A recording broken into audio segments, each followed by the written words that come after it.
যারা চক্রান্ত, তারা তো আমাদের পেছনে লেগে থাকে, পেছনে ষড়যন্ত্র করে, সামনে তো আর আসতে পারে না। ইসলামী ছাত্র শিবির তো সামনে যাওয়ার জন্য, পেছনের দিকে তাকানোর কাজ ইসলামী ছাত্র শিবিরের না। এগুলো আমরা আমাদের উন্মুক্ত প্রোগ্রাম করতে দেয়া হয় না।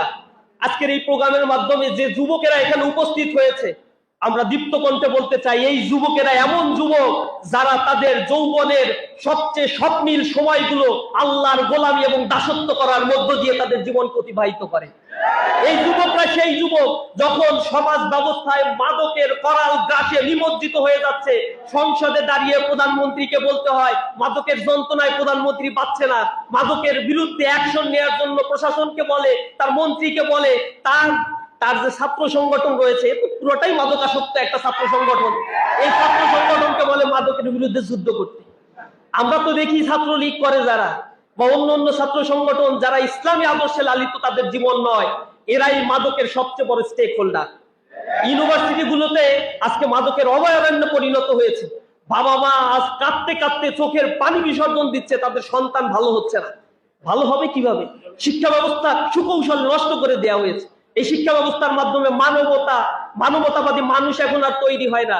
এই শিক্ষা ব্যবস্থার মাধ্যমে এমন কিছু মানুষ তৈরি হচ্ছে যারা লেখাপড়া করার পরে কোটি কোটি টাকা পাচার করছে, সুদ খাচ্ছে, জেনা করছে, ব্যভিচার করছে, লুণ্ঠন করছে, সারা ধরনের সকল প্রকার অশ্লীলতা এবং বেহায়াপনার মধ্যে তারা নিজেদেরকে নিমজ্জিত করে রেখেছে।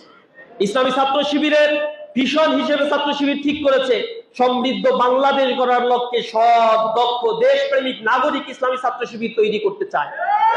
সেই সৎ, দক্ষ, দেশপ্রেমিক নাগরিক তৈরি করলে বাংলাদেশেরই সবচেয়ে বেশি উপকার। এ কারণে স্বাধীনতা বিরোধী একটা ট্যাগ দিয়ে, এগুলো মানুষ আর নেয় না, এই অপান্তেও একটি ট্যাগ দিয়ে ইসলামী ছাত্র শিবিরে যাতে যুবকেরা সামিল না হয়, এজন্য সকল প্রকার প্রোপাগান্ডা তারা চালিয়ে যাচ্ছে।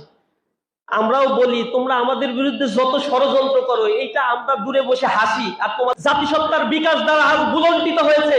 বাংলাদেশে আবহমান কালের দীর্ঘ সময়ের মুসলিম সালতানাতের সেই ঐতিহ্যগুলো মুছে দিয়ে বিজাতীয় হিন্দুত্ববাদী সংস্কৃতির করাল গ্রাসে আজ সমাজ ব্যবস্থা নিমজ্জিত হয়ে পড়েছে। আমরা দেখতে পাচ্ছি আমাদের কলিজার রক্তক্ষরণ হয় যখন একজন মুসলমান দাঁড়িয়ে বলে, আমি রোজা রেখেছি, তাতে কি, আমি হোলি খেলতে পারি, এটা সার্বজনীন একটা ধর্মীয় উৎসব। তারা ধর্মকে একটা উৎসব এবং সকল কিছু উদযাপনের মধ্যে নিয়ে এসেছে। আমরা ইসলামকে সকল কোন ধর্ম বলি না, ইসলামের ব্যাপারে বলা হয়েছে এটা হচ্ছে একটা দিন। It's complete and comprehensive code of life. Every branch and concept describe Almighty Allah in this religion. So this is not so-called Islam. This is not so-called religion. এটা একটা জীবন বিধান, যে জীবন বিধানের খুঁটিনাটি আল্লাহ রাব্বুল আলামিন পবিত্র গ্রন্থের মধ্যে সন্নিবেশিত করে দিয়েছেন।